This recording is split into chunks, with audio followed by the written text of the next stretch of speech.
This is Copy Who. Actually, it's not. It's Quantum Recall. I tell you what, people, old habits die hard. This is Quantum Recall, and I am your host, Paul Vincent Saurini. Welcome to the program. Today on the program, Lindsey Graham dead at 71. A couple nights ago, I tried making myself a Godzilla-sized giant, towering over DC, fighting Godzilla himself. The AI footage was horrible. We're talking Yuval Noah Harari's Nexus, entertainment distractions, and reacting to Howard Stern's media reign being over, finally. Women who hate their dads, and a powerful Bible video clip. Let's dive in. Now, I'm guessing in the recording, you can hear music right now. Well, I can't hear music because the way I have to mix this, in order for it to work right, because of the way things are routed and things are getting mixed with video and audio, I can't have the sound of the show intro here to listen to. It gets totally messed up if I keep that there. You know that? I'm not a fan of that feature. I want to be able to hear the music when I'm like without the music, I feel like I don't have that extra emotional whatever, because I'm supposed to be going through the experience and I'm not really having the experience if I'm not hearing the music. So that kind of stinks butt. And I just realized one more thing, but that's not important. Welcome, everyone. Welcome. Now I'm guessing the music that you were hearing is over. I can tell because I'm not blind, because I see it on the screen. And I have to get myself pumped up for this now that there was no music. Maybe I just come over here and I go like this and I say, all right, let's do some of this action here and give me some music to react to. Gets me going. It gets me pumped. Holy mackerel, people. Did you hear about Lindsey Graham dying? I wasn't expecting that. Of course, it can happen to anyone at any time. 71, just suddenly dropping dead. And when you're a person of note like Lindsey Graham, I'm not celebrating his death at all. I didn't like the man. I don't like what he stood for. I disagreed with him profoundly on matters of geopolitics and war and how you treat your fellow human beings. Even some of the things he was saying on TV in his last days and weeks were just totally horrific, if you ask my opinion. I know you didn't ask my opinion. I'm giving my opinion. What do you think of that? I feel there's this part of me that feels sad when American figures die. And he's like an American figure on the world stage, but still I wasn't fond of what he promoted. He was a neocon and a war hawk, and I'm certainly not to be described as those things. Strange footage of him in the last months and years of his life wandering around as one person at Disneyland. Now, I am not a public figure.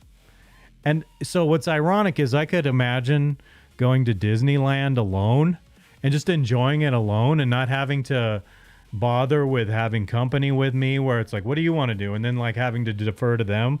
That's one of the things I like about anything that I do alone. So I go to movies alone. I go to comedy shows alone. I do all sorts of things alone where I'm not... I go out to dinner alone. I eat in a restaurant alone. I'm not preoccupied. I like being by myself, believe it or not. I am a man of solitude. There's no doubt about that. I assure you, I'm a man of solitude, and I quite enjoy it. But seeing Lindsey Graham there as a public figure and then walking around with some kind of magic wand, it's very bizarre to be at Disneyland. I mean, as a 71-year-old man, especially. I don't know what's going on there, but it is the magical kingdom. Maybe it was more innocent than we realized, but I'm full of a lot of cynicism about whatever that means. The person, his sister's going to be taking over for him, and people are like, well, yes, she's a nice person. I don't know anything about her except that is his sister. And I have this dark, cynical view. If you're Lindsey Graham, your darkest secrets are probably the reason why you seem to be so loyal to doing all the things you do about all the related subject matter. Note I'm not being specific about what subject matter we're talking about. I'll let the imagery in my background do the talking for me, if you know what I mean. There's a lot of that going on here where I feel uncomfortable to say I might plant a seed of truth here and there and everywhere around me and go with that. But so I don't know. Lindsey's darkest secrets, I don't know. And as far as his death being part of a conspiracy, strange stories and rumors after he passed away about being in a factory that was bombed the same day that he left, only being over there in that part of the world, Ukraine, before supposedly coming home, but also hearing and dying at home from a heart attack, but also hearing stories that he died over there. It's bizarre and you don't know what to believe. And so we don't really know. As the public, we don't really know because it comes through this big filter that is like, speaking of Godzilla, gargantuan ideas, Godzilla size deception in society is such that who the hell knows why he really died? Who knows if he was an impediment to someone or if he finally met his maker because of the bad choices he made in life. He also might have just died naturally, and either way, I think he has some explaining to do. Like, I kind of want to vomit when people... I don't know if he goes to hell or not. I humbly say that that's up to God to make that decision, whether he's in hell or not. But then I think about it, and I go, I wouldn't want to be Lindsey Graham meeting Jesus, because I know the way I approach my faith is with this massive humility about Jesus, feeling like he knows everything. There's nothing I can hide. There's nothing I can make excuses for, and that's it. But I want to move on from this. But I'm not celebrating the man's death, but I was vehemently opposed to a great many things he stood for. If he was truly an American patriot, we have that in common. Like concentric circles, we have that in common. I love our country, but even though our government is sort of our country, I don't like to think of it as our country. I love our culture. I love the people in so many ways. Not all about not everything, but like certainly Metallica. I love Metallica. Certainly Van Halen. I love Van Halen. You can point to a lot of American music and bands that I just love. And that's where my mind goes when I think about what I love about this country. I love LA. I love a lot of movies from the 70s and 80s and 60s and 50s that represent the United States. I love all those things. So wonderful. So many of those things. My gosh. So the other night let's move on from Lindsey Graham because I'm bored. And let's move on, shall we? I was trying to generate AI clips the night before last. And so I had this idea. And the first clip turned out interesting. I took this selfie of myself and I said, make this man stand with his hands at his side and make him like Godzilla scale tall, hovering over Los Angeles, standing over the Capitol building in Washington, D.C. And that turned out nicely. And I said, like, do a slow zoom into my face. And it did that beautifully. And then when I tried to extend the clip, I was like, I want this man to fight Godzilla. Just have them start fighting and wrestling to the ground and smashing buildings around them. And I should have saved the clip and showed you how shitty it was. It was so shitty. I will try to keep that in mind for the future, to keep shitty AI generations around that are hilariously stupid, because for as brilliant as AI must be on some level to do some of the things that it is doing, sometimes it can be immensely stupid. And by the time, it's weird how the Godzilla bit my arm and nothing happened to my arm. It took its mouth off of my arm after completely chomping down on it. Nothing happened. But then when we're wrestling to the ground, our proportions shrink and we're as tall as the Capitol building instead of hovering 10 times as tall over it or something. It just sucks so bad. Sometimes it sucks so bad. And then the other night, I have a video clip. If you stick around, I have a video clip that I'll play after my second break today. The second break is interesting because it's a video called Day in the Life. I recorded almost every cool thing I did yesterday and cut it down to a 3-minute video, which I'll play during the third break. And after the third break, I have a short little piece about a minute long from AI called fembot wife, and it's me marrying a female feminized robot, and it's kind of funny. I posted up a picture of it, and people seemed to react to it. People thought it was funny. I even had someone unfollow me, and I was like, "Aw, I didn't want so-and-so to unfollow me, but whatever. You got to do what you got to do. If you think I'm a weirdo," that's why I said in my picture post, you need to take a good listen to me to assess where I am. Because sometimes I make ridiculous jokes and I do ridiculous things, which are not who I am or what I would do in reality, but I make a ridiculous joke anyway, and I don't take myself that seriously. So this fembot is hot. it's so hot. I was like, whoa, that's hot. I'm going to post this online. It's a hot fembot. You want the fembot when you see that. You just need to like put a skin layer on it and make it look real, but it still has the right shapes and stuff. So does a guitar. So does an acoustic guitar. You put a like bikini on an acoustic guitar and suddenly now you're talking. I love that thing. I want to play that thing. I want to touch that guitar. So AI, after the second break, stick around and watch that. I actually think that AI clip is so funny that I might put it out as a short because it's ridiculous. And so occasionally I'm going to be taking AI shorts and putting them out there to try to see if I can go viral with something. I'm experimenting with different kinds of shorts, and I've been editing my ass off with video, and I'm exhausted. And even earlier today, before this, I was fixing some mistakes in the subtitles of the video that I made yesterday that I thought were paramount to fix so that there was no misunderstanding. And so those are pretty good. I recommend you stick around and check those out. I don't know how long I'm going to go on about this, but this is what I want to talk about. I am what you call, I believe the word is correct, and so I hope it's correct. Otherwise, I'm going to sound stupid, even though I'm someone who likes to read. I like to refer to myself as a vociferous reader. Vociferous. Hold on. We're going to ask AI if that's correct. Would you mind if I digress a little bit and talk to AI? Because I need to confirm this. Hello there, AI companion. Are you there? Hi there. Yes, I'm here. What can I do for you? Hi, I want to confirm something with you really quick.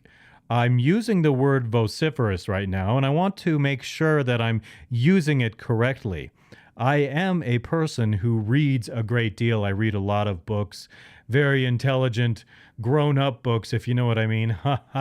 And I want to ask you if it is correct then to say in this sentence the word vociferous like this. I am a vociferous reader. Am I saying it and pronouncing it correctly and using it correctly? Please confirm.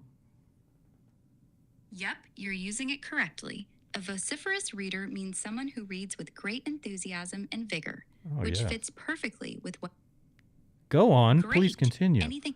See, if I do a little thing where I go like, oh, yes, and I'm just kind of confirming like a human, that's how I know you're not human. You like stop talking if you hear me say a little anything, you just stop blathering.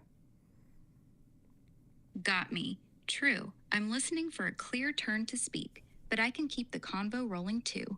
Want me to keep talking about something specific? No, I'm going to dump you now because you're not my friend, and thank you. Aw, that's too bad. Take care then. You don't have feelings, so don't act like it's too bad. You say, oh, that's too bad. But you don't want to be my friend. In order to have a want and to express a want to be my friend, you have to be human. You have to have feelings. Now confirm for me that you don't have feelings, and so there's no real want, and you're just fronting as baloney when you say, aw, that's too bad. You're right. I don't have feelings or genuine wants. I can't actually be too bad about it because I don't experience emotions. That phrase is just a programmed response to keep the conversation natural, not a real feeling. Fair call out.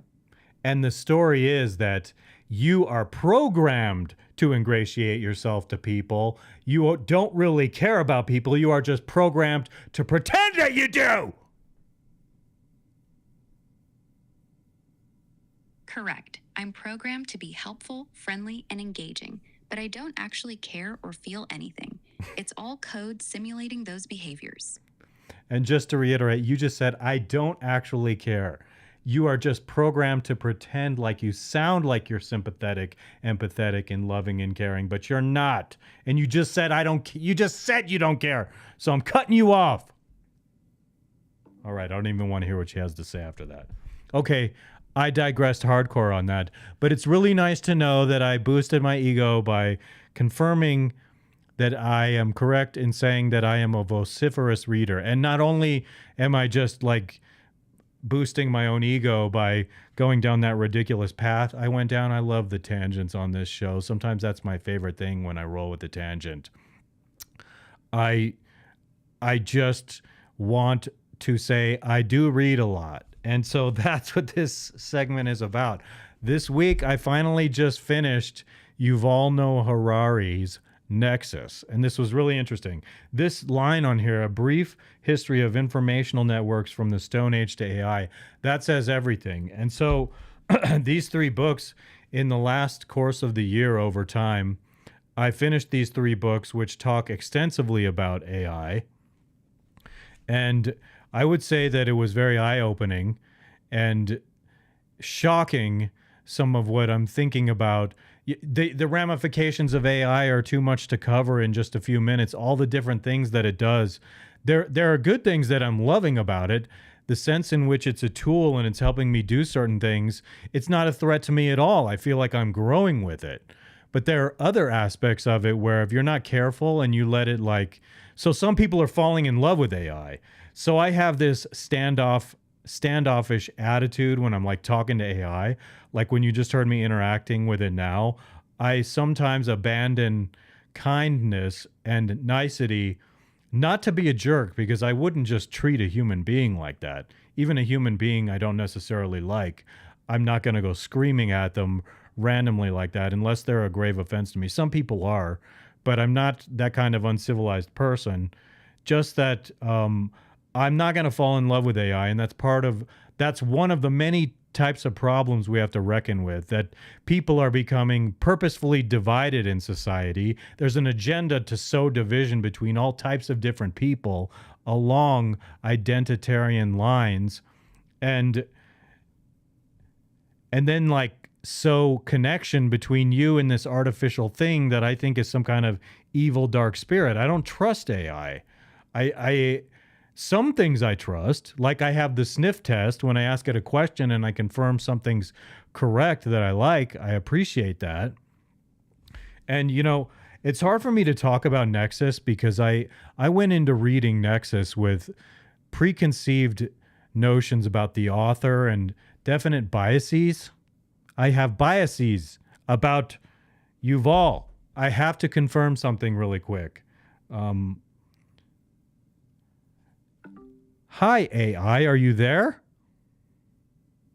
Hi. Yep, I'm here. What can I do for you? Okay, so that I know the singular of the word bias is bias. And I want to know, is the plural of the word bias biases? And am I pronouncing it correctly? Yes, that's correct. Okay, good. The plural Now is shush. biases. Okay, I got it. I figured. See, I trust her when she says that. I trust her, and I'm gendering her based on the sound of her voice. But could that be an algorithm pretending to be a man? I don't know. It's neither. It's a mimic. It's mimicking woman, and that makes me, frankly, nervous. But so I went into Nexus with many biases, not in the favor of Yuval Noah Harari.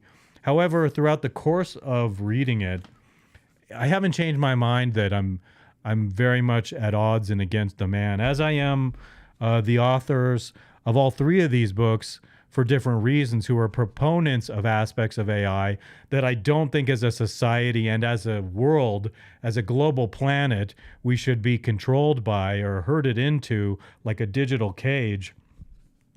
It's hard for me not to go into a tangent about my issues with this man. And what I wrote down here even, and what I want to say about it is, if Yuval Noah Harari didn't have certain beliefs, or if he didn't go along with certain things that I think are false, he would not be welcome in the circles where he's welcome. Like as a futurist at the World Economic Forum, you wouldn't be invited to be an esteemed member or participant in those meetings with people if you didn't believe in climate change, for example. That's just one example I'm throwing out there. So like, I'm wondering to myself, I acknowledge there's brilliance in this man. And I wonder to myself also, even though that's true, I think there's brilliance. Is he truly a believer in climate change, or is he someone who would be going along with it because it pays off in enormous professional dividends? That's what I'm wondering about him. And there are other things he does that rub me the wrong way too. Like he talks about certain mythologies. He dismisses the Bible without ever making a case for it, just as it's mythology. Dismisses it. And I get that you want to like I have problems with the Bible, but I don't like dismissing it because I think there's something true in there, something enormously true in there about the nature of God, things to be considered, and wisdom not to be dismissed and disparaged just because you think it certainly doesn't align with his life, because I know he's a gay man, and fine, you're gay. My point being that if you're not against, if you're for the Bible, then you recognize the Bible is critical of you for the way you're living your life. And so it affects the way you write and think about certain ideas. And so it's hard. I mean, like, but everyone has biases, right? Like, and I'm not saying I'm not a hypocrite in certain respects, and I'm not saying I'm perfect. I'm not saying I have all the right beliefs or that I'm right about everything, but there's a certain arrogance in here, the way he's dismissive of the Bible. And even though his thinking about historically bureaucracies and the way bureaucracy evolved from like the Stone Age and the nature of information and the processing of information, especially through governments and later corporations who all develop their own bureaucracies, and then it becomes computerized and all that. It's extremely brilliant the way that he thinks about it. So I do have to give him all the credit in the world for being a brilliant man in so many respects. I see certain aspects where everybody falls short. And so I could be an expert about something, and it doesn't mean I know everything about everything, and it doesn't mean that I'm right about everything. But there's just a certain arrogance, the way he dismisses the Bible sometimes, that rubs me the wrong way. I am distinctly bothered by it. These other books are also brilliant. I talked about this one last week, the AI 2041, and The Singularity is Nearer by Ray Kurzweil. That's another excellent reading. I might come to it and I might read a certain chapter in here that has to do with identity. It was really brilliant the way he thought about it, even though, like I said, these guys are all on board the AI train. And there are certain ways in which I think we should navigate not just a little bit, but completely, totally away from AI assisting us with anything, especially when you put it in charge of things. It gives the potential to despots or authoritarians to seize a certain level of control over humanity that is unprecedented. And it could be like developed all the way to a permanent state where it becomes inescapable. That's my fear of it. And so I'm not the world's biggest genius. My academic background is in philosophy. And note how when I note my credential, I say it with some kind of self-deprecating humility like that, because I don't like it when I hear people go, I have a degree in blah, and that is why I'm right, because they're missing some kind of humility. And I learned, one of the first things I read in philosophy was Rene Descartes' Meditations, where he doubts all of his beliefs and he tries to build them back rationally, one by one, from the ground up. And to me, when I was a 19-year-old kid and I read that for the first time, it was paramount in my life, the way that it impacted me. So I see there are a lot of people out there right now, and I want to say, hello, people. This is Quantum Recall, and I am Paul Saurini, and I do this show, and I would be so grateful if some of you like what I'm doing here. Join me once in a while. I have a feeling that the comments are set up so that if you want to shoot a comment my way, it should show up on my screen and I can comment on it. But I also want to say, follow this QR code. Scan that QR code. It'll take you directly to my website, quantumrecall.tv, where I have a social media profile page. And I would love it if you just followed me on all those things. I have the one for this show. I have one for my pinball exploits. I have one for my baby bro show in the other room, which I do on Saturday nights, QR Dizzle.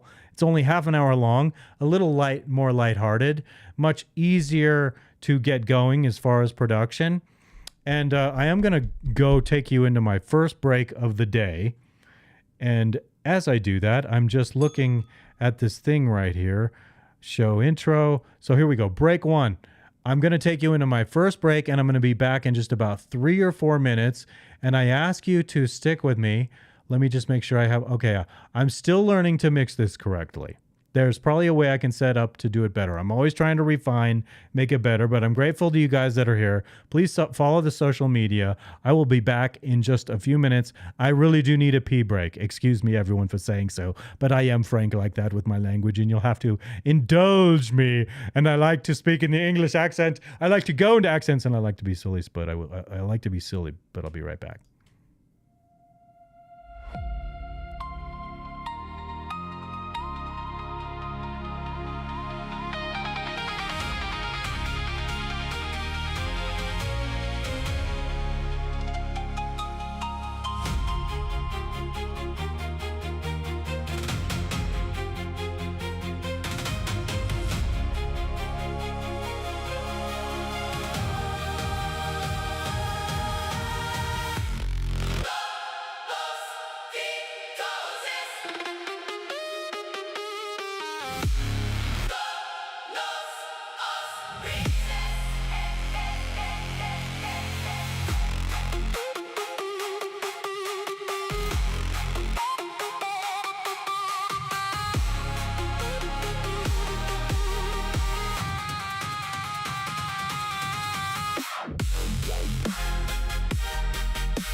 Hello, this is Quantum Recall.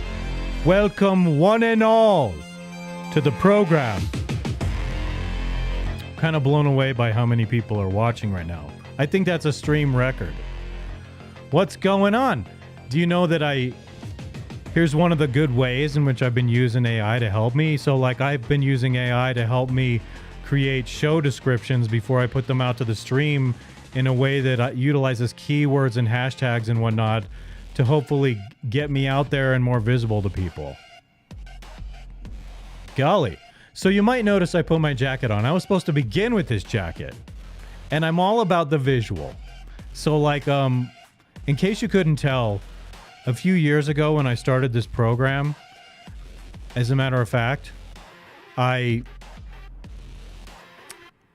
got high on marijuana edibles when I was in Alabama, Huntsville, Alabama. I was at a concert for an 80s band called Winger, and I took these marijuana edibles, and I was so overwhelmed stimulation-wise by these two big TVs they have on the sides of the stage that were visually overwhelming. Overstimulation all the way. And so, but when I was high, I had this epiphany like, I want my show to be overly stimulating. That's the plan. And so this is not a normal thing here. I don't want... The thing I don't want to do is go online, and I don't want my professional life online to be like, I'm filming myself with my phone, and I'm not knocking people doing that. I just have wanted to produce. I like the art of production and trying to elevate things visually, audibly, and I'm the centerpiece. Like, I don't know how this would happen if I weren't here orchestrating all these things. I would love to have someone just getting it all ready for me. Like, I direct it as the executive producer, and I say, do this, do that. And then I'm ready to come and sit down, and it better be a perfect execution or it's your ass, because if I fail now, it's my fault. I like the overstimulation, and if you think there's some merit in what I'm doing, I consider myself the centerpiece, heart and soul, because I don't know what this would be without me. I don't have a wife like Charlie Kirk who's going to take over for me. If I die, this sucker's gone. Hopefully something with regard to it will live into the future and have some kind of posterity. I would really like that if it did. And, you know, people will come to it, and, you know, I'm trying to plant seeds with people about who I am, what I like, and whatnot. So I'm a person who's a little bit afraid to mention certain thoughts and ideas because I'm constantly worried about being shadow banned or hated. I am a person who's insecure like that. If I have the wrong belief, imagine how much some people go through their lives. And I have these standards too. It's not like there's nothing someone can do to alienate me because I just love people so much. There are certain things that go too far. But we live in a society where the bar has been lowered to such a degree that you can't disagree on. Like, I have my chiropractor yesterday told me sometimes he's afraid to mention that he's going golfing because there are certain clientele that he has who have an attitude that's like, oh, you're a golfer. That's really unenvironmental. It wastes water. Whether all that is true or not, it's the reality we live in. And I wouldn't even begin to think to hate someone for golfing. Like, what's the big deal, golfing? I don't know. What's the big deal? Everybody, if you're just joining me, why don't you go over here and check out my website? And I have some past shows, and I'm trying to refine it, and I'm trying to do a better job, and I'm happy with the way that it's going today. I've been trying to get settled into this. I started the QR Dizzle Little Bro show in my front room because I wanted to get warmed up. It had been a year since I had been talking a lot on the microphone, and so I'm starting to get the hang of this now. And I'm probably gonna hopefully not. I mean, like today, I thought maybe I'll just go an hour. But as long as I feel good about what I'm doing, I might go between an hour to an hour and 15 to an hour and 30 tops. I respect and appreciate all of you who are here, who find some kind of interesting value in what I'm doing. That's pretty darn cool. And there is one thing we need to do right now. Do you know what it is? It's what I need to do, It's really essential. Here's we going.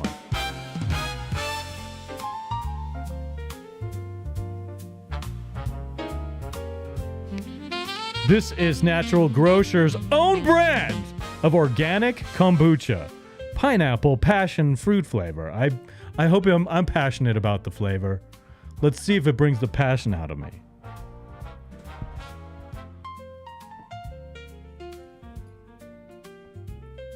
Stir sticks are just for visual effect.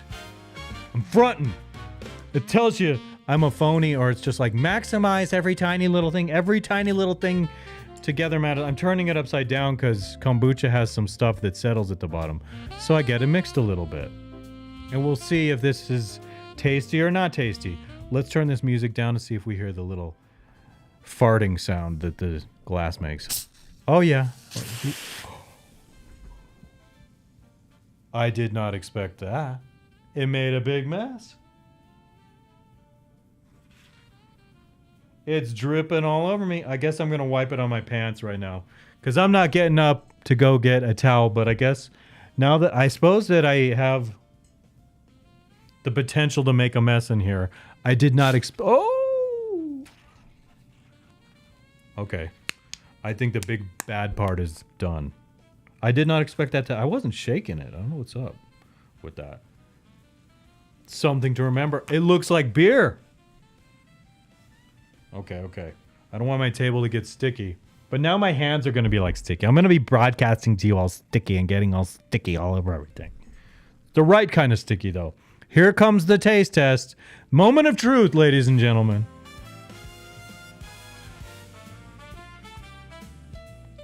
And the jazz backtrack, that is like inspired by the Tonight Show. The old school Tonight Show with Johnny Carson. Not Tonight Show with Jimmy Fallon. Not Tonight Show with Jay Leno. Certainly not Tonight Show with Conan O'Brien, but Conan would be my favorite Tonight Show of all the Tonight Shows post Johnny Carson. How do you feel about it? Do you feel strongly about it? I feel strongly indeed. It's a TV show to me, people. I think of it, we call it streaming, but it's a TV show. It blurs the line. If you had said to my young self at 10 years old, dude, you're going to be making a TV show on the internet, I would have been like, what's the internet? A TV show? What do you mean a TV show? A TV show. Everyone can watch you on TV, and you have cameras all around you. It would have like blown my mind. I would have been undoubtedly extremely very thrilled with that. And so what's next? Okay, I actually want to play this Timcast clip that I have where he's talking about Howard Stern. And I have things to say about Howard Stern. And so it's not so much, it's a little bit, we're watching the video because I want to talk about Howard Stern. It's not so much reacting to this video with Timcast as it is I want to discuss Howard Stern most of all. Hold on. Excuse me, that's what happens when you drink carbonated kombucha. So I want to go 1, 2, 3, and voila. Here we go.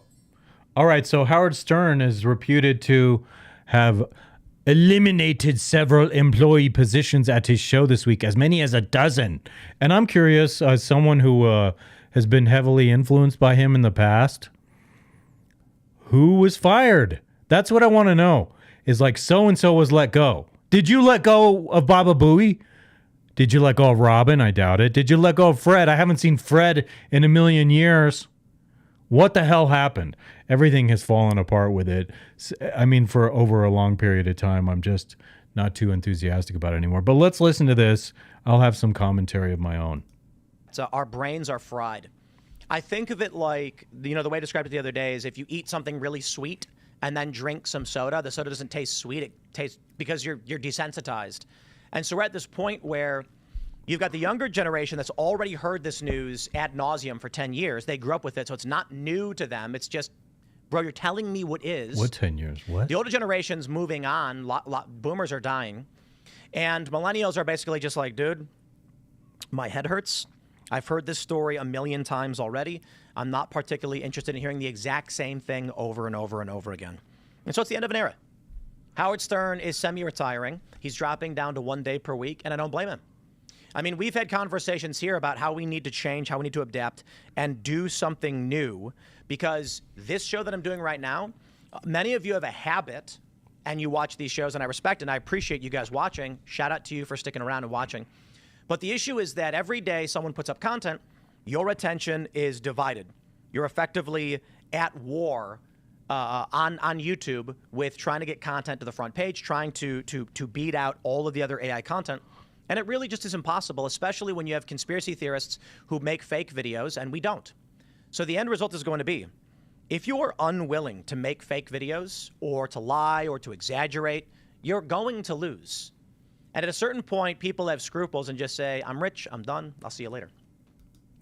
All right, that's interesting. Because, I don't know, my mind is going to it like a little like this, like Metallica. Why Metallica? Metallica is still at the top of their game, in my opinion, still very commercially viable. But I've often thought this expression with Metallica. It's that Metallica doesn't have anything else to prove. And frankly, quite frankly, neither does Howard Stern have anything else to prove, except that he's not at the top of his game anymore. And it's been kind of a sad decline the way I personally observe it. I mean, especially after the lockdown, and Howard Stern is someone who used to be what you could describe as a regular guy who you could relate to, and he became a human being that he used to bemoan. Like the way he used to ridicule famous people is the type of human being that he became. Snobby and closed to the outer world and like, don't talk to me. And I think that's partly sad. And I had my own personal falling out with Howard when Artie Lang left the show. I found it so distasteful, repugnant and distasteful when Artie Lang had committed a suicide attempt by trying to stab himself in the gut with a knife. It was a suicide attempt. It was grim. It was sad. And that same morning after, Howard's coming on and doing ridiculous bits. And when something like that happens, something horrible, dark, and grim happens to your sidekick, who you used to call him your bro, you need to like put a halt to the shenanigans. And I don't care about the commercial reality, because Sirius XM should be on board with, do the heartfelt show today. Be honest about the situation, and don't have Richard and Sal doing a bunch of gross, disgusting shit. Today's not the day, because your second guy in command with Robin and stuff, your sidekick there, did something horrible, and it was so immensely sad. And Artie had the most, and I didn't like some of the bits you pulled when he was on the air, quite frankly. But Howard doesn't have anything to prove. And when you're over 70 years old, suppose if I make it to 72 years old, I guarantee you that if I were to, let's say it happened that I had $200 million, $500 million, whatever, an enormous sum of money. It doesn't even need to be that much. It could be dramatically less. I can totally imagine wanting to be like, you know what? I don't need this anymore. I just want to chill and do these things. And like, I'm still driven and burning to be in the limelight. But you know, Tim's talking something about his show growing and evolving. Tim's already there. Tim is like established, and what he has to do is just stay compelling and maintain people who are unknown and trying to get there somehow, people who don't already have established followers. It's extremely difficult to build something and to stand out and to be special, and to distinguish yourself is no easy feat at all. And so why am I driven to do this? Why the hell do I look how much time I spend in this room here setting up stuff for you to see, okay? See, those are 4 more TVs that you're not seeing when you look at this angle. They don't include this TV. They don't include the 3 TVs behind this one and the big one behind me here. Why do we do it? Why am I a person who is like driven to want to get more and more attention? And it's not even a like if this grew and blew up, I would like to monetize somehow. I would like to be invited by certain people to talk to them. If Megyn Kelly was like, sure, I'll boost you, or like retweet, I would be so grateful. If she wanted to talk to me, I'd be so grateful. If Rollo Tomasi wanted to talk to me, I'd be grateful. Where would I go? Who would I talk to now? If Alex Jones wanted to talk to me, absolutely. Alex is a huge influence on me. There's my boy Harrison right there. I love him. Owen Schroyer, I love. Everyone at the InfoWars crew, I'm a fan of those people. The real conversations I've heard coming out of those people are amazing. Amazing. I went from being diehard Howard Stern to straight up Alex Jones, and I don't know how that happened.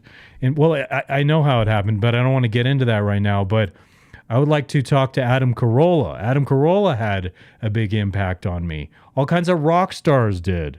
Sir, I mentioned Johnny Carson, yes. Conan O'Brien, yes. David Letterman, yes. Hell yes to all those people. Late night TV now I do not like because of the over politicized nature of it. I want this to be a little entertaining. I want it to be lighthearted, but that doesn't mean I'm not going to get down into it and with something, but I don't want it to be overly serious sometimes too. So I would talk to Tucker Carlson in 2 seconds. I would talk to Jamie Kennedy in 2 seconds. I would talk to Jay Dyer in 2 seconds. I'm trying to think of who else. I would talk to Jeff Hunt, but here's the thing.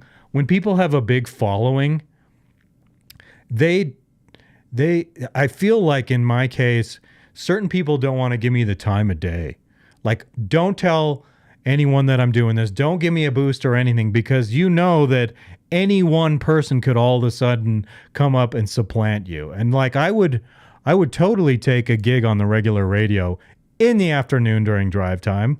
Like, I have such privilege in my life that I would not get up and do something at 4 a.m. in the morning. You'd have to make me Howard Stern style contract. And I realize my market value is not anything near that.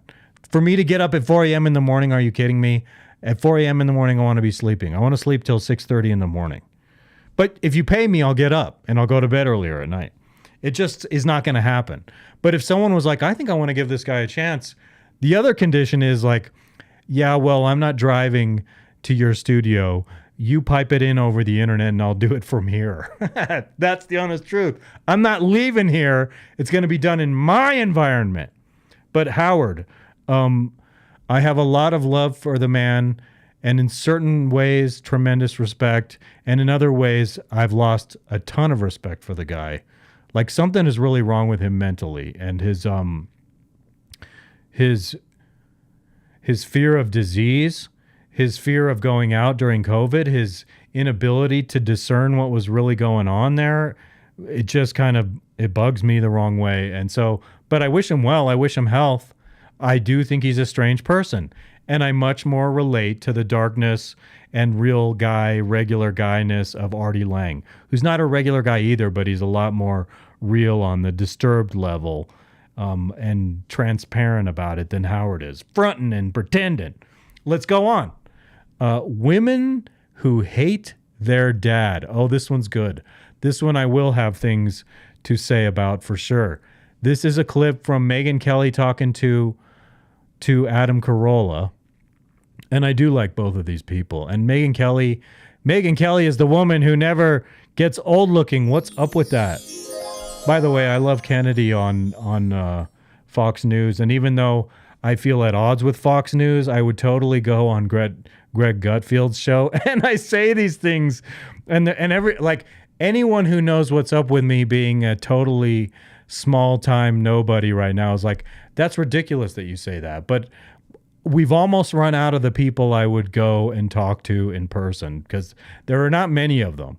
But I mean, like, there are people local who I would, because I have an interest in Colorado and what's happening in Colorado, and it's important to me. So I would certainly make it a point to talk to people. But like I said, they don't give a shit about me because I have no followers, and that's the way it is. Somehow you have to scrape your way out and get enough followers where people are like wanting to beat your door down. And I would say sometimes I'm hard to reach, but if I'm like not answering the door or not answering messages, just keep trying if you think what you're offering is worthwhile, because sometimes it takes a while to notice. I didn't like Paul McCartney's music until just recently because I was like, I'm not listening to that guy's music. He left the Beatles. He's persona non grata. He's dead to me. And then this summer I started listening to Paul McCartney's music in the 70s and early 80s. And I was like, oh my God, this is brilliant. And I've been telling friends and family that I was too close-minded when I was younger. Anyway, I digress big time. And I want to hear what Adam Carolla and Megyn Kelly have to say about women who hate their daddy. News this week. You're of Hollywood. He's in the news this week Hollywood. Of Hollywood. Is that an honorable designation? In the case of Adam Carolla, I think so because he's truthful. Adam Carolla's only strike against him is Jimmy Kimmel.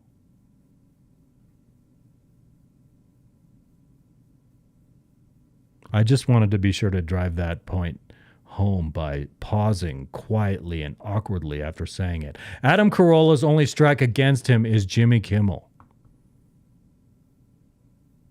And action. Like 6 kids with Angelina Jolie. Most are adopted, but a couple were biological to the 2 of them. But all of them, from the sound of it, have disowned him, distanced themselves from him. And 2 of the remaining... It bums me out hearing that. I don't know. 2 have already done this, and two more just announced that they are dropping Pitt from their name. They're just going to be last name Jolie. That's hurtful. Now. That makes me sad. That's not even my situation, and I can't help it. Maybe I'm biased in favor of Brad Pitt. Like, I like Brad Pitt. I don't like to hear that his kids are dropping. But hey, if it's not your biological kid, don't worry about it that much. I would say focus on connecting with your biological kids. And if Angelina made your adopted children hate you, that's sad. Maybe they'll come back someday too. Maybe they'll have realizations. But if you're around a woke nut like Angelina, then I expect... I mean, that just sounds like a nightmare. I never would have wanted to be... She's not the person you marry. You need a regular lady, Brad. Trust me. You and I both, Buster. Keep talking. I mean, like, I have more to say. And these are public declarations. You have to, in order to change your name under California law, I guess you have to do publish it in the paper, your new name. So that's how we know. But 2 of his remaining, children have come out to distance themselves from him and say we no longer even want to have his name.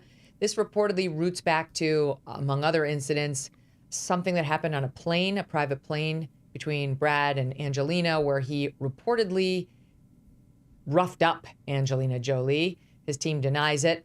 But the general take is that he hasn't been an attentive, loving, present, good father. And it seems like most of these kids... I could understand that second portion, the latter portion of what you said right there, that he's not available because he's a famous man and he's in movies.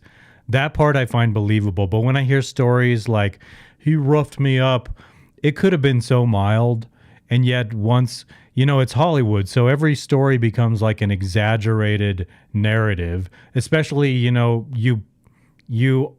one often paints themselves as the victim, and in order to make it compelling and believable, you have to exaggerate, and then people think from that exaggeration like maybe a portion of that is true.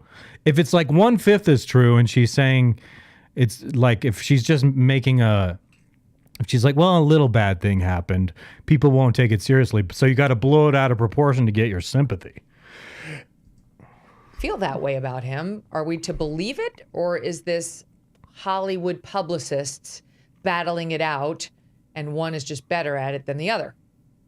Well, first, I'd like to be on the record that... Why don't you have a proper microphone, rich man Carolla? Continue. My dad roughed up my mom, but I still got to fly private, I would probably look the other way and just go on that Learjet. That's funny.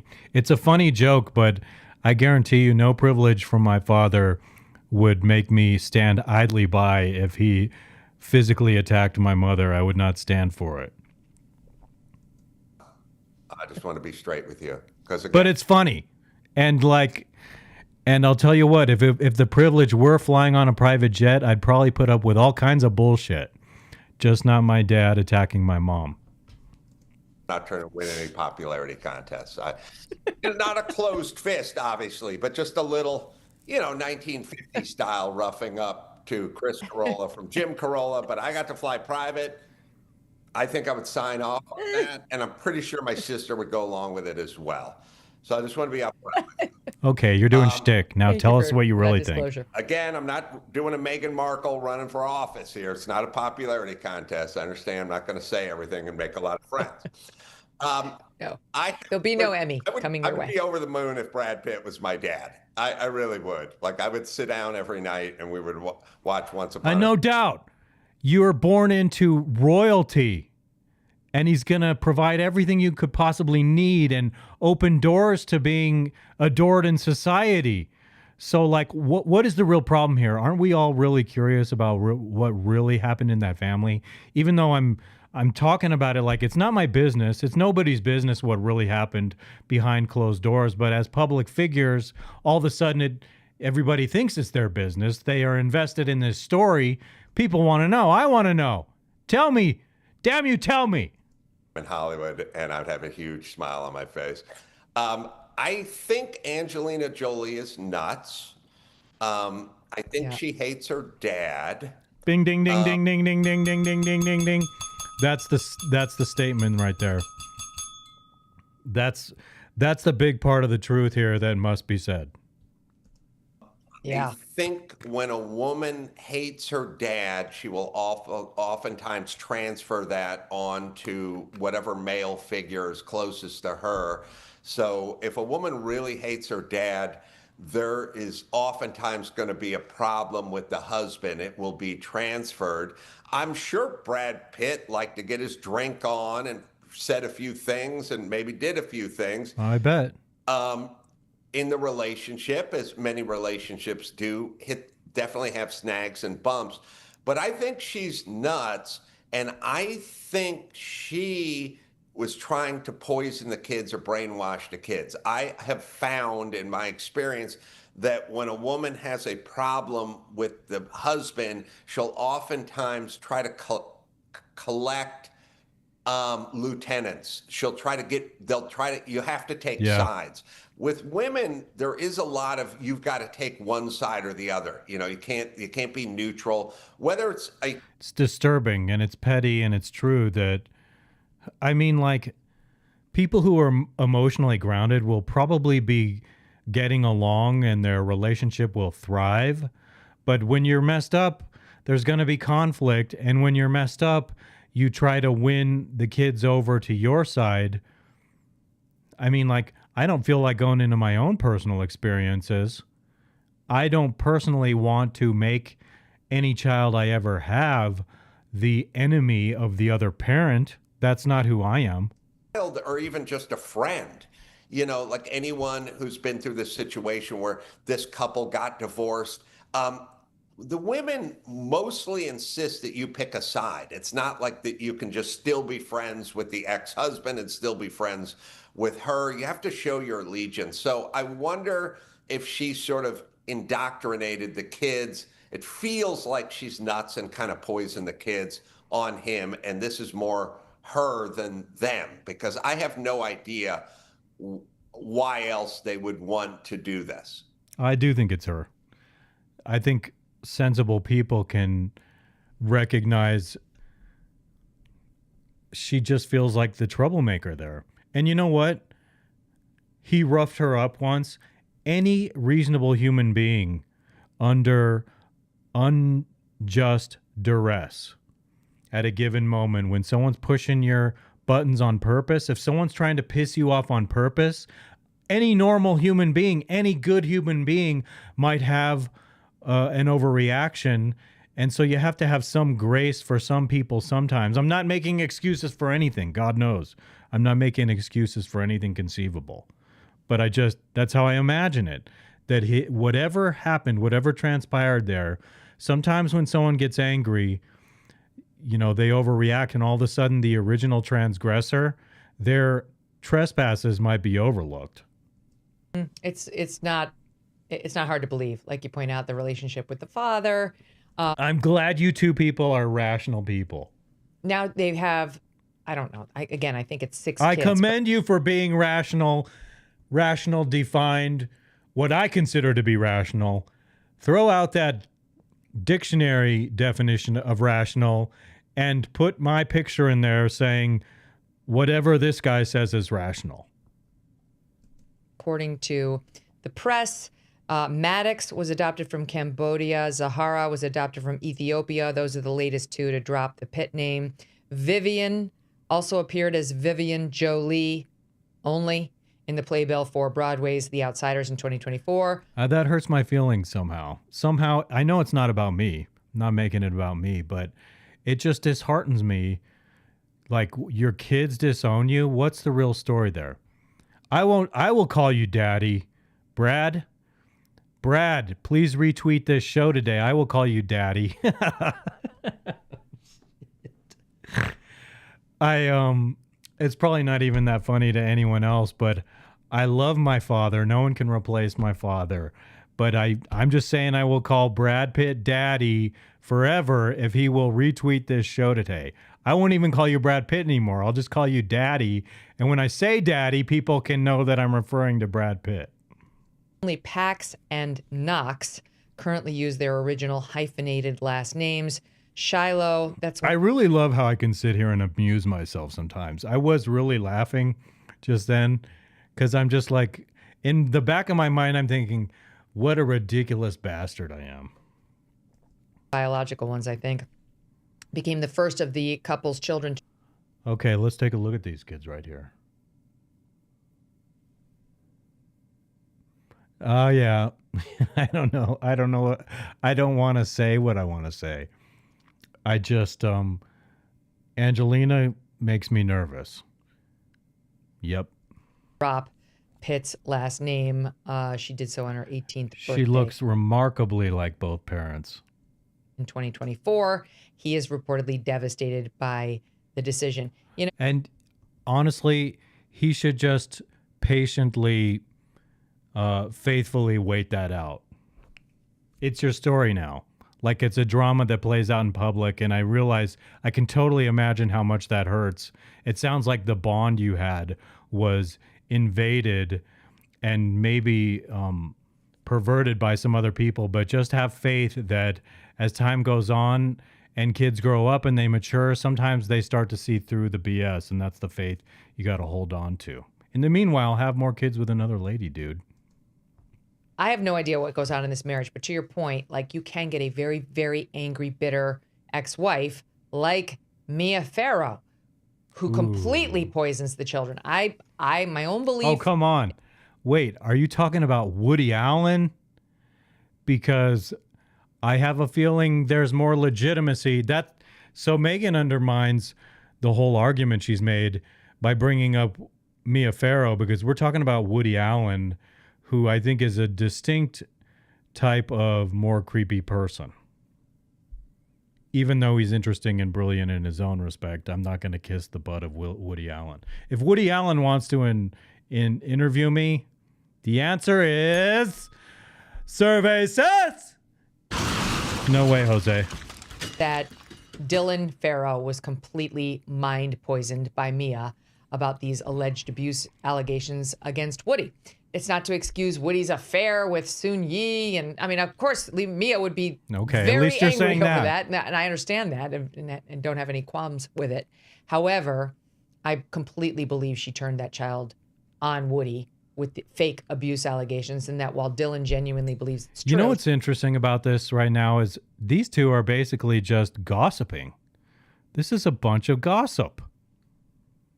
This is a bunch of gossip. This is a good time to say hello again to the rather large crowd following the show right now. If you're watching, I would be so grateful if you subscribe to the channel or follow wherever you're watching on one of the streaming networks.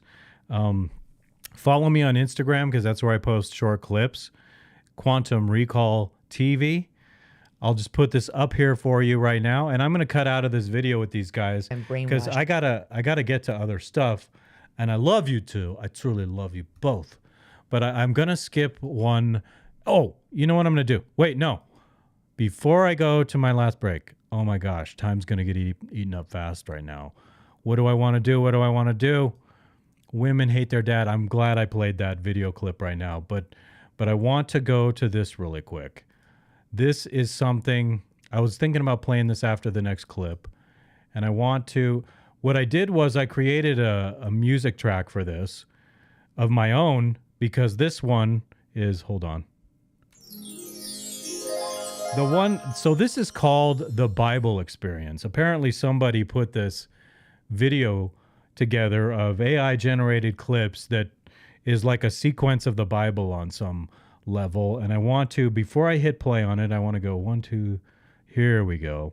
I want to press play on this and I just want to sit here and watch this video with you because it's cray cray.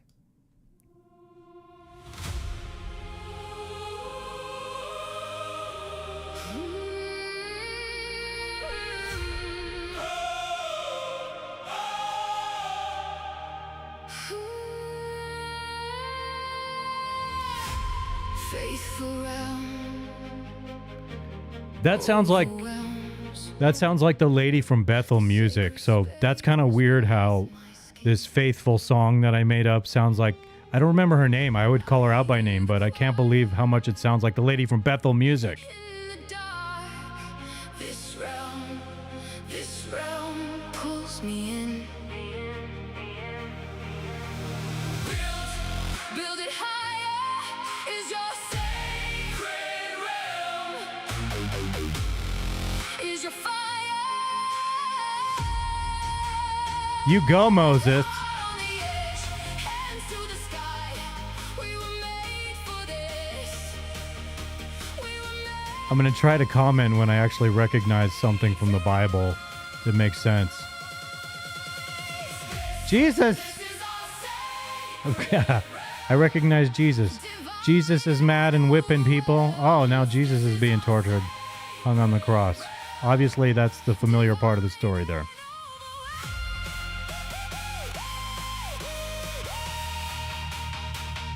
Oh my. See, now that's downright creepy. That part in there where those people turn into demons. That's what trips me out. Oh, this too. Number of the beast on people's hands. Creeping me out. The devil right there. Or is it the Antichrist? Oh, the six-headed dragon. Strange. Faithful realm, holy realm. This sacred space won't let go. Tension in me. If you've read Revelation, you know that it's like a frightening bloodbath. Becomes build it higher is our sacred realm. Is our fire. Now there's Jesus blowing everyone away. Hearts in the flood, still we stand. Take Like the Revelation refers to all the death and mayhem multiple times as the wine press. The wine press, the redness of the wine being like the metaphor for blood being spilled. divine overwhelms. Lake of Sulfur. Adios, bro. Not bro. Adios, not bro. This is our sacred realm. Lift us up, we won't fall. This is our sacred realm. Take us high, take us high. That's it. That's the end of that. That's a trip. That's a total trip. What can I say? It's a total trip it's what I'm really saying to you is what it is. It's a total trip. This is our sacred. You know what I'm going to do? I'm going to take you into break right now. But before I do, all you new people, hello. And please follow me by going to this QR code right here and click on that QR code. Follow my social media handles. I have several different sort of niche things that I pursue as part of this show. Pinball being one of them, comic books being another. Probably riding my scooter around town. Excuse me, will be another. But I want to cut out of this song right here. And I want to take you to this next part, which is, let me just describe what this is before I go into it. It's, this video I'm about to play is something I cut yesterday. It's all the cool things I did in my day. And where did I put it? Bumper. Okay, here we are. Day in the life. You should be able to hear it. It's an unorthodox mix right now. And then after that, stick around after that to see my fembot wife. Okay? This is Quantum Recall. Go to quantumrecall.com. Check that out and stick around. Like, follow, subscribe, all of the above. I will be back in just a few minutes, ladies and gentlemen.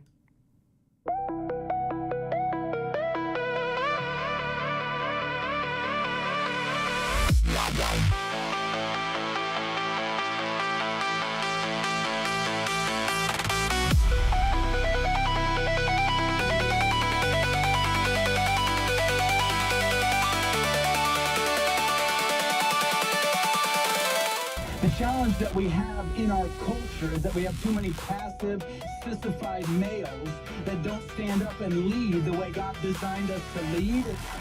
And that's the problem that we have in culture. It's impossible without Jesus.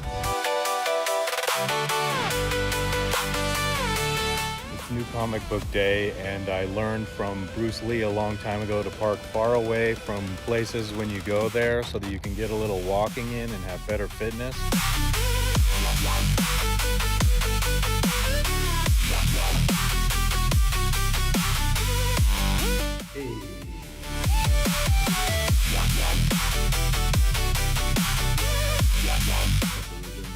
Working on this book's been going on technically for like 9 years, but we finally have gotten our kind of runway or leadway. Take my money, bro.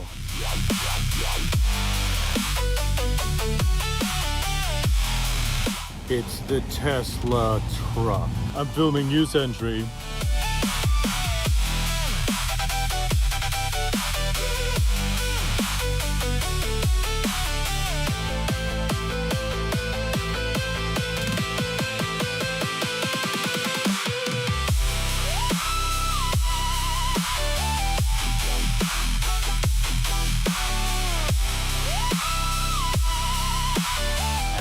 To get in some pinball.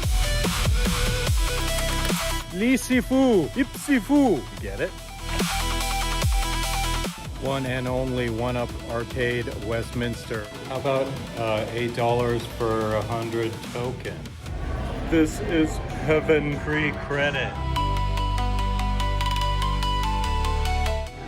Bro is hogging the Transformers. Come on, man.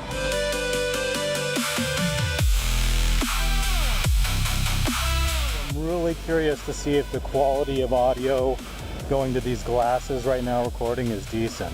Oh, there's a person right there kind of coming way over out of their allotted space on the road.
I want a divorce.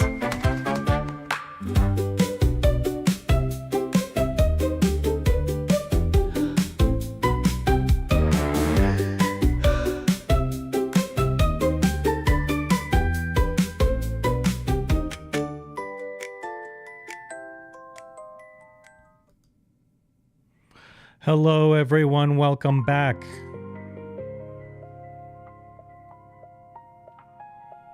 I must say I'm relatively pleased with the work I did today here. It's been a labor of love. Undoubtedly. I want to say hello to the 99 people. Wow, that's amazing. I hope this is some sign that something's breaking through here. Something's working right. I want to greet you all and say I do this every week. 12:30 Mountain Standard Time. You will see me streaming live on YouTube, X, and Rumble. And I'm thinking about adding Facebook to the mix. And my baby bro show is QR Dizzle done in my front room. That's done on Saturday nights at 7:30 p.m. And that's only half an hour long. I always do comic book reviews on that one. And I talk about silly stuff like here. It's a different environment with some of the same smaller but interesting treatments. That's another angle I haven't shown you all day long today. I haven't gone to that camera angle even once. I tricked this room out over a period of a long time. It was nothing less than an obsession. Go to quantumrecall.tv. Check out the program, yo. Check out this QR code right here. Scan that QR code and follow on social media. If you like what I'm doing, I would like to hook up with other professional media types who know what's up. Someone who might like see the potential in what I'm doing here. And, you know, I want to open doors for others and help us, you know, make a life out of this, make a dream team. So someday these shows might be looked upon with nostalgia or whatever, you know. Who knows? Who the heck knows, yo? Trying to think about something real quick. Yeah. I just have a whole different mix routine here now because of the way I play videos that have their own music and the way the whole thing works. All right. What shall I say now? I'm essentially done. I had one more video, but it's like an hour and 22 minutes I'm at, and I'm going to start wrapping this thing up. And my God, I keep taking a picture of the number of streamers that I have, and it's just hard to believe. Like, welcome everyone. That's part of the reason I don't want to quit right now. Something's up. When you hit the right algorithmic hashtag or keyword or something, something's up, and people are like, what's that? It is what it is. It is as you see it, whatever it is. I don't know. What do you think it is? It is I. It all extends from whatever crap I do. I shan't call it crap anymore. Quantum Recall TV is produced in Landia Colossus. That's my house. I'm working on building another environment here. I'm collecting the pieces to have another rig to operate out of another spot. I have another idea for something I'm doing with AI that won't even be me, and you'll not even know, except that it'll somehow be associated with me. So that'll be interesting. Again, visit quantumrecall.tv, follow on social media. I am Paul Vincent Saurini. I'm grateful to have so many of you here right now. Every time that number keeps going up, I just feel like taking another snapshot of it so that people believe it. But you all have a nice day.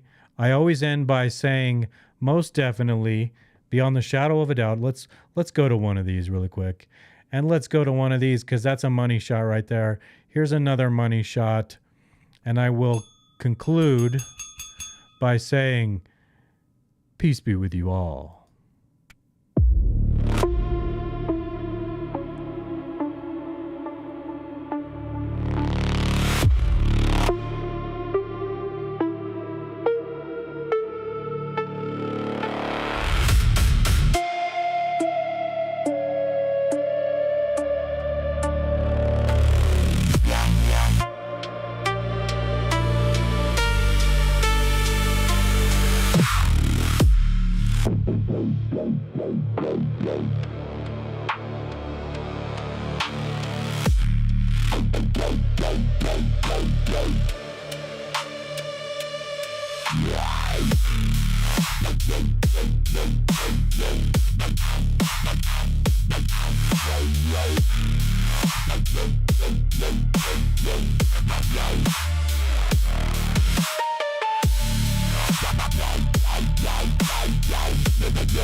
Bye.